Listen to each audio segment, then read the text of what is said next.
High Faruk. Faruk জি madam, এদিকে আয় দিকে। আসতেছি ম্যাডাম।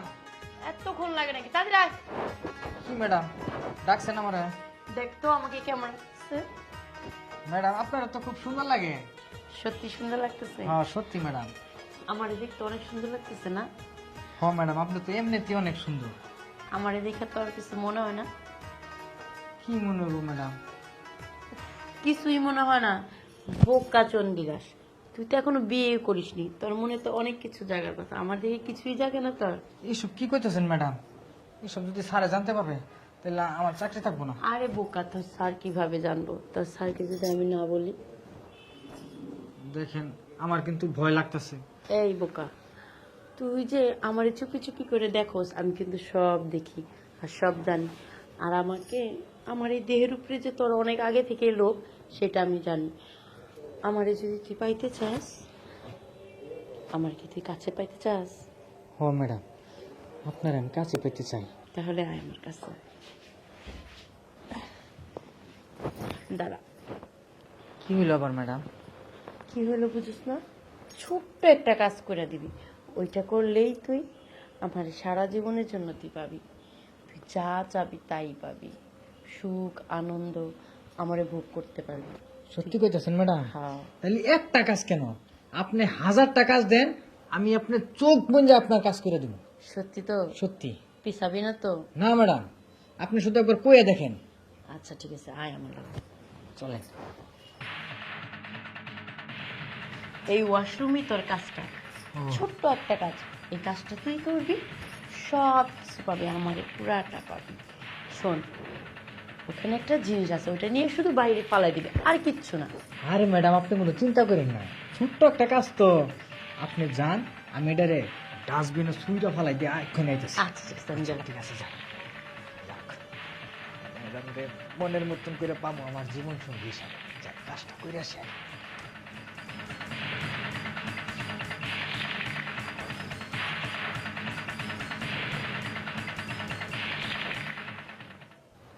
কাজটা হয়ে যাবে।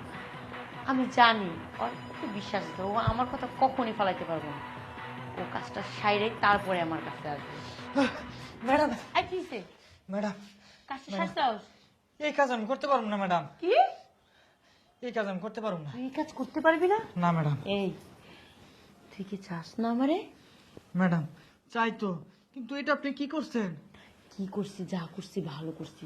তুই যদি আমার কথা না শুনিস, এতক্ষণ যা যা করছস সব রেকর্ডে আছে, জানিস? ওই দেখছ সিসি ক্যামেরা। এখন বল, তুই কি আমার সত্যি রাজি? ম্যাডাম, না রাজি না? আমারে মানে আপনি কোন বিপদে ফেলেছেন? ম্যাডাম, এই একটা লাশ আমি কেমন করে লয়ে যাবো? আরে বোকা, তোর কাছে ওটা কোনো ব্যাপারই না। তুই যে আমার সাথে যা যা করছস, ওইটা যদি বাইরের মানুষ দেখে, আর ওইটা কি করেছে তুই করছিস আমারে পাওয়ার জন্য, এটা যদি এলাকার মানুষ জানে, পুলিশ জানে, তোকে হাতে হনকে পড়ায় তারপর নিয়ে যাবো। এখন বল, আমার শর্তে রাজি আছোস? এসব এসব আপনি কি কইতাছেন ম্যাডাম? আপনার সাথে তো এমনটা কথা ছিল না। এই, তুই না বলছিস আমার কাজটা করে দিবি? তুই নিজে শিখাবি, সব রেকর্ডিং কর। তুই আমার দেহের জন্য পাগল, তাহলে তুই তো এই কাজ করতেই পারোস। এটা কিন্তু এখানে প্রমাণ আছে, প্রমাণ ছাড়া আমি তোর সাথে কথা বলি না। এখন কি করবি ভাব। ঠিক আছে ম্যাডাম, আমি কাজটা যত কষ্টই হোক করে দেবো। আচ্ছা যা।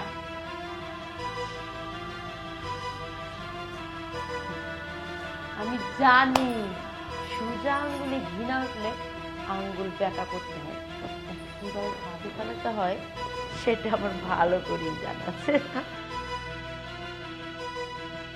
স্যার আমার ছেড়ে এই, দেন। কোথায়? স্যার স্যার আমার হ্যাঁ? ছেড়ে দেন। ছাড়ে- স্যার আমি কোনো দোষ করি নাই। দোষ করি নাই, বুঝা পারবি না। স্যার স্যার স্যার আমার ছেড়ে দেন। স্যার আমি কোনো দোষ করি নাই তো, সব দোষ ম্যাডামে করছে। এবার এই এই স্যার কই তুই কই রুম স্যার। খালি কর। এই সাইডে ওই সাইডে কই রুম কই তো? স্যার ওই তো সামনে। আর কত দূর? এই তো এসে পড়ছে স্যার। আয়। স্যার স্যার এই কোথায়? তো এই বাসা। এটাই হ্যাঁ এই বাসা। আসেন স্যার। এবার এই স্যার, ওই স্যার, এই তুই খালি কই এই বাসা এই রুম কোন রুম রে? হ্যাঁ কে আপনারা কে? ওই ওই এবার এই, আমার রুমে আপনারা কেন? কি সমস্যা আপনাদের? আমরা টিভির লোক। তুমি ওরা চিনো? কি আমরা টিভির লোক। আপনার ডিবির লোক? হ্যাঁ, আমার বাড়িতে কেন? আপনি কোনো টেনশন নেই, আপনি বসেন। ম্যাডাম আমার বাঁচান। ম্যাডাম কি এই। কর ম্যাডাম? হ্যাঁ এবারে স্যার, এখন এর থেকে ভালো করে শোনেন। এই হিস্টোরি বল, পুরোপুরি কি ঘটনা ঘটছে এই হিস্টোরি শুনতে। এই লোকটাকে যে ফেলে দিলি গাছটা, ওটা কে ছিল বল? কার হুকুমে করছস? ওটা উনি এই ম্যাডামের স্বামী, হাজবেন্ড। কি? এই এই তোকে তো আমি চিনি না, তুই কোথা থেকে আসছিস? আর ওনাদের নিয়ে আসছিস। দেখেন স্যার, আমি এইসব বিষয়ে কিছু জানি না, ও সব মিথ্যা বলছে, ওরা আমি চিনি না। এই এই এই এই, এই সত্যি করে বল, এখনো সত্যি করে বল। মিথ্যা কথা বলতেছেন কেন? সত্য কথা বলে।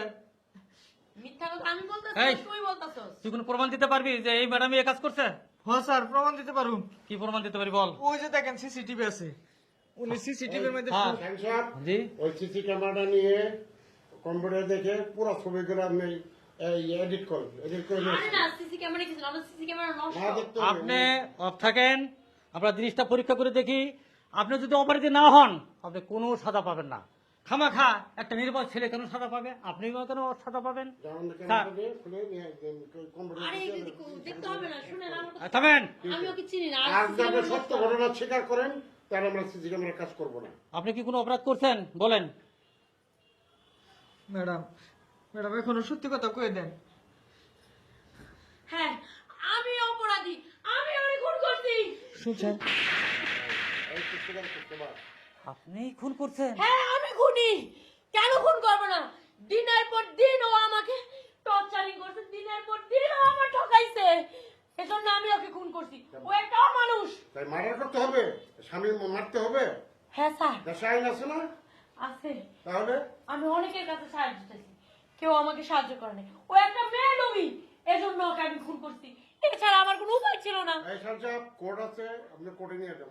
স্যার, বিচারক কোর্ট আছে, কোর্টে বুঝবেন। স্যার একটু বলি স্যার, তাহলে আপনি খুন করছেন, আপনি কাজটা ছাড়বেন। এই নির্বোধ ছেলেকে, আপনি কাজের ছেলেটাকে এখানে ব্যবহার করলেন। আমার এটা অপরাধ হয়েছে, আর আমি ফাঁসাই ফেলেছিলাম, কিন্তু এছাড়া আমার কোনো উপায় ছিল না। আমি লাশটা কিভাবে সরাবো আমি নিজেও জানি না, এর জন্য ওকে আমি ফাঁদে ফেলায় ওই লাশটা উদ্ধার ফালানোর জন্য ব্যবস্থা করছিলাম। শোনেন, এমনি রেডি আপনি চলেন, আমরা সবাই যাই। লজ্জা, খুব লজ্জা লাগে আপনাদের মতো মেয়েদের। এসব ঘৃণ্যতা কাজ আপনি কেমন করলেন? আপনার স্বামী যদি কোনো খারাপ কাজ করেই থাকে, কোনো অবৈধ কাজ করেই থাকে, আপনি আইনের সহযোগিতা নিতে পারতেন। তাই বলে আপনি আইন নিজের হাতে তুলে নিলেন? হ্যাঁ, আমি নিজের হাতে তুলে নিছি। আমি আর দেখতে পাইনি আমার স্বামী অন্য একটা নারী নিয়ে ঘুমায়, সেটা আমি কিভাবে দেখুন? আপনি সহ্য করতে পারবেন? আপনার বউ যদি আরেকজনের সাথে যা ঘুমায়, পারবেন সহ্য করতে? একবার ভাবে দেখেছেন এর পরিণামটা আপনার কি হবে? আপনি তো ফাঁসি হয়ে যাবে। স্যার, আইনের বিচার আইনই করবে। চলেন। চল। চল, চল।